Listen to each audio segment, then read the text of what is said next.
This is how Playboi Carti was in school. He was probably the best dresser. Like consistently from 7th, 8th, 9th, and 10th. He always had the latest shoes. And I know his parents bought him. But like whoever his mom was, she well taken care of. I ain't gonna be the one to be like, oh, he wasn't hood and nothing like that. But all I'm saying is he wasn't doing bad, you know what I'm saying? Like he was fresh as hell.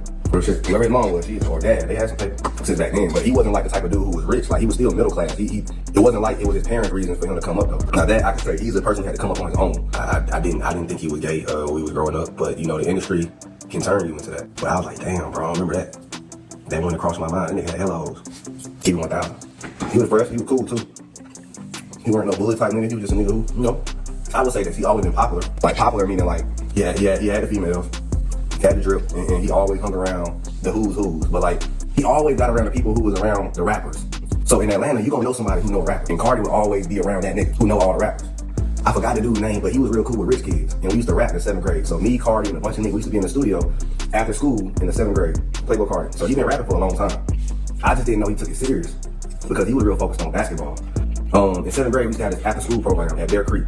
And Playboi Carti used to be there in the studio. And it's a famous video of him like doing like this, and that's at the 7th grade studio. If you ever see a video of Playboi Carti jamming, but he look real young and he's sitting in a chair look like he in school, he's at the after school program where they make music. So I think that's probably where his passion came from. So that's the first time. So they taught us how to make beats in 7th grade. So niggas don't know why Atlanta is really #1 because music was incorporated into our actual curriculum. So we actually learned how to make music and make beats. And Playboi Carti was also in that class. You would have to go to the other room and record, and then we would perform it at the talent show if you wanted to. So Playboi Carti, I remember he performed his song, and I only remember one bar. He was like, Florida boy, which is ironic because he claims Atlanta now, but when we were in school, he was claiming Florida. And that'd be the thing, if you go on the internet and type in what schools Playboi Carti went to, they're gonna have them all wrong. Because I remember he lived in this subdivision called Oakley Township in Fairburn, and they had nice houses. I don't know which house he lived in, but I just remember he lived there. And they ended up moving to Sandy Springs, which in my opinion is a better area. He probably had so much fun. I'm just like, goddamn jealous. That nigga went up there north side. Imagine going to school on the north side. Like, had to be. I bet their school lunch was hitting. I bet everything was just hitting.